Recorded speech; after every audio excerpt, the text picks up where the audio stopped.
Assalamualaikum warahmatullahi wabarakatuh. Salam sejahtera untuk kita semua. Baik teman-teman, perkenalkan nama saya Abdi Iswahyudi Yasril. Saya merupakan salah satu tenaga pengajar di salah satu perguruan tinggi yang mana saya berada di program studi ilmu kesehatan masyarakat dengan deskripsi mata kuliah atau fokusnya adalah biostatistik dan kependudukan. Dan dalam video pertama saya ini, kita akan mempelajari beberapa aplikasi komputer tentang manajemen data, yaitu bagaimana cara pengolahan data menggunakan beberapa aplikasi, di mana aplikasi yang sering digunakan oleh teman-teman mahasiswa. Yang perlu kita ketahui adalah sebenarnya banyak sekali aplikasi pengolahan data yang ada di dunia maupun di Indonesia, seperti SPSS, kemudian Stata, kemudian ada Spektrum untuk melihat kependudukan atau demografi, kemudian ada namanya Morpec, kemudian ada namanya Epidata, kemudian Epinfo, dan masih banyak lagi. Namun kita pada video yang pertama ini dan selanjutnya baru berfokus pada aplikasi manajemen data, yaitu SPSS. Karena apa? Karena SPSS merupakan aplikasi yang paling banyak digunakan oleh teman-teman mahasiswa. Sebenarnya masih ada lagi yang paling populer atau lebih terbaru, yaitu tentang analisis jalur atau path analysis menggunakan Smart PLS atau ListRel. Nah, nanti itu akan kita bahas juga. Jadi teman-teman jangan khawatir, kita akan membahas beberapa aplikasi seperti ListRel, Smart PLS, kemudian ada namanya sample size untuk metodologi penelitian atau penghitungan besar sampel, kemudian ada namanya Morpec, dan beberapa yang berkaitan dengan metodologi penelitian, baik itu secara statistik maupun secara metodologinya. Baik teman-teman, kali ini kita berfokus kepada yang namanya SPSS terlebih dahulu. Apa itu SPSS? SPSS kepanjangan dari Statistical Package Social Science, ya. Statistical Package Social Science, di mana SPSS ini merupakan ilmu yang mempelajari pengolahan data, kemudian setelah data itu diolah menghasilkan suatu output penelitian, di mana nanti itu menjadi dasar kita dan hasil dari penelitian kita, ya. Jadi SPSS itu sangat penting untuk data kuantitatif, ya, terutama data kuantitatif. Baik teman-teman, mungkin di video pertama ini kita akan pelajari pengenalan dulu menu SPSS atau item-item apa saja yang kita pelajari di dalam SPSS nantinya, sehingga untuk video berikutnya teman-teman bisa memahami item-item yang lain dan uji-uji yang akan kita pelajari. Oke, selamat belajar teman-teman. Sekarang kita akan langsung saja membuka menu SPSS, ya. SPSS ini mempunyai lisensi oleh IBM, ya, dimana saya sekarang menggunakan versi yang 23. Sebenarnya masih banyak lagi versi-versi SPSS, ya, yang bisa teman-teman gunakan, seperti yang standar yaitu 16, 13, kemudian ada yang 18, ada yang 20, ada 21, bahkan terbaru sekarang selain 23 itu ada yang SPSS 24. Jadi apa perbedaannya dari variasi SPSS ini? Sebenarnya tidak ada perbedaan, namun hanya tampilan saja yang lebih berbeda teman-teman. Jadi untuk SPSS terbaru sekarang seperti 23 ini lebih sedikit berwarna atau lebih sedikit menarik tampilannya dibandingkan SPSS yang 16 ataupun di bawahnya. Baik teman-teman, kita lanjutkan. Apa saja menu dari SPSS, ya? Yang pertama-tama itu teman-teman harus pahami bahwasanya ada dua kamar di sini ya. Kita namai saja ini dengan kamar. Yang pertama, kamar pertama adalah data view, di mana data view ini berfungsi sebagai tempat master table atau data yang belum diolah. Jadi data teman-teman baik itu dari hasil observasi, hasil format checklist ataupun hasil kuesioner itu kita entrykan di sini. Kemudian ada yang namanya variable view ya. Variable view fungsinya adalah untuk membuat sub variable atau nama-nama variabel yang kita teliti. Contoh, kita cobakan di sini, kita buat namanya pengetahuan ya. Kita menggunakan variabel pengetahuan. Maka di data view akan muncul judul atau kop variabelnya pengetahuan. Seperti itu juga dengan yang lainnya. Makanya di sini dibuat var ya, atau dinamakan variabel. Kemudian apa saja itemnya ya? Yang perlu teman-teman ketahui, yang pertama adalah kita perhatikan bagian atas dulu ya. Formatnya sama seperti Microsoft Word ataupun Excel ataupun PowerPoint ya. Di sini ada tempat menyimpan data, itu tinggal di Ctrl S saja. Kemudian undo-nya juga Ctrl Z. Kemudian ada namanya file ya, kita buka di sini persis seperti menu-menu dasar Microsoft Word. Jadi teman-teman sangat mudah memahaminya. Kemudian ada menu edit, di sini terlihat ada undo dan redo. Kemudian ada praktisnya sudah tersedia ya teman-teman. Kemudian di view ini ada namanya value label, di mana value label ini adalah nanti pada saat kita belajar pengkodingan data itu akan terpakai teman-teman, di mana di sini dia bisa merubah data angka menjadi data berkelompok. Nah, dan menu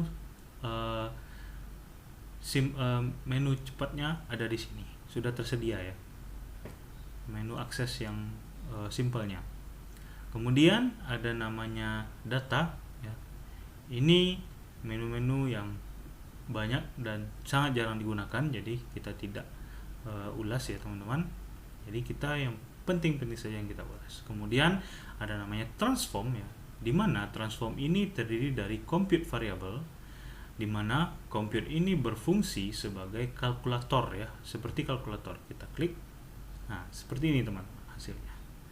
Jadi kita tidak perlu lagi menggunakan kalkulator sendiri karena sudah ada menu yang tersedia di sini. Kemudian yang penting sekali untuk diperhatikan dalam transform adalah hardcode ya, hardcode into different, di mana ini merupakan dasar dari pengkodingan data, di mana data angka tersebut kita rubah menjadi data berkelompok. Disinilah nanti item yang akan kita gunakan. Itu nanti bisa teman-teman lihat di video berikutnya ya. Kemudian ada analyze ya. Ada analyze di sini merupakan suatu menu utama ya, yang digunakan oleh seorang peneliti ya, baik itu apapun penelitinya, baik mahasiswa, dosen dan segala macamnya. Karena apa?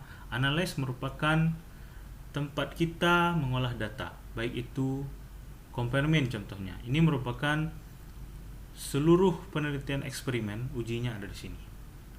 Kemudian ada deskriptif statistik, ada frekuensi untuk melihat distribusi frekuensi, kemudian untuk melihat nilai rata-rata ada di deskriptif, uji normalitas ada di explore, kemudian ada cross step ini dengan uji chi-square-nya, dan masih banyak lagi. Dan itu akan kita pelajari nanti di video tutorial selanjutnya.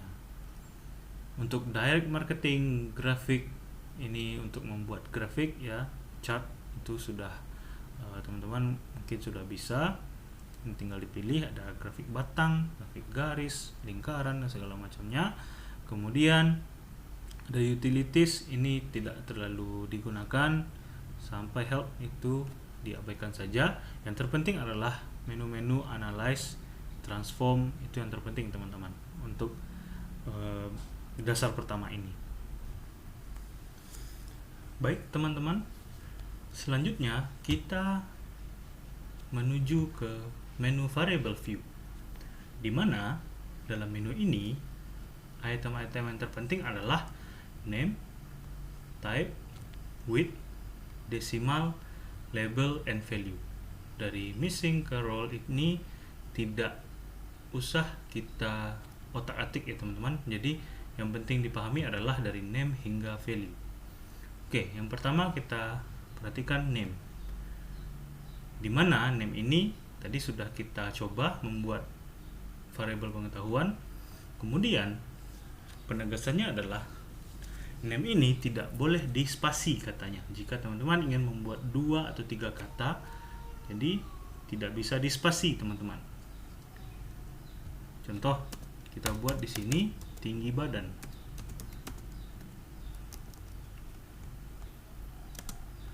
Maka akan keluar illegal karakter. Maka dari itu caranya adalah didempetkan seperti ini atau diberi simbol seperti ini. Atau diberi singkatan saja teman-teman. Contoh misalnya kepuasan pasien, berarti dibuat kepuasan buat pasien. Atau jenis kelamin, bisa teman bikin JK seperti ini teman-teman. Di tampilannya adalah ini. Setelah nama ini dibuat, teman-teman dipersilakan untuk mengentrykannya. Contoh, pengetahuan itu mempunyai skor 12, 10, dan segala macamnya. Kemudian kita masuk ke dalam menu type ya. Untuk entry data ini sama seperti biasa, teman-teman ingin entry bagaimana angkanya bisa. Namun ada pengecualian ya. Untuk membuat suatu nama seseorang misalnya. Jadi kita pergi dulu ke menu type. Di sini ada titik 3 ya. Dimana banyak sekali item, yaitu numerik, koma, dot, date, sampai string teman-teman. Dimana jika numerik itu asalnya dari number, itu adalah untuk mengentrykan suatu data angka. Namun jika teman-teman ingin membuat nama seseorang, itu dirubah ke dalam menu string. Kemudian ada karakter di sini, yaitu berfungsi untuk membatasi banyak huruf dari nama yang kita buat. Contoh, di sini kita sudah ganti menjadi string. Ya, kalau teman-teman masih membuat di sini numerik dan teman-teman membuat nama seseorang, contohnya Andi, maka data tersebut akan hilang karena belum dirubah dari numerik ke string. Maka dari itu, jika ingin membuat nama, kita ubah menjadi string, teman-teman. Silakan teman-teman ketik di sini Andi. Nah, tidak jadi hilang, teman-teman. Tidak jadi hilang ya. Oke. Selanjutnya ada menu width.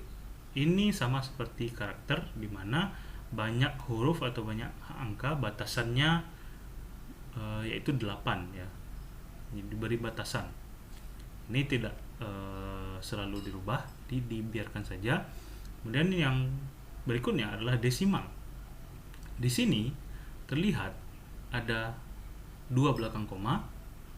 Artinya apa? Jika teman-teman ingin membuat bilangan bulat, tinggal diganti desimalnya menjadi 0, maka akan berubah menjadi bilangan bulat.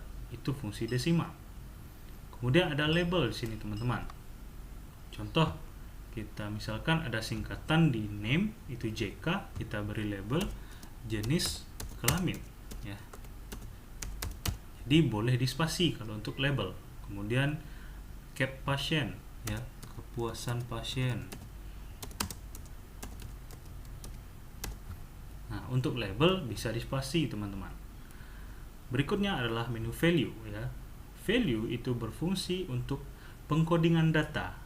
Contoh, jika kita ingin membuat kepuasan pasien misalnya, tinggal diklik non ini, ambil titik 3, lalu kita buat codingnya.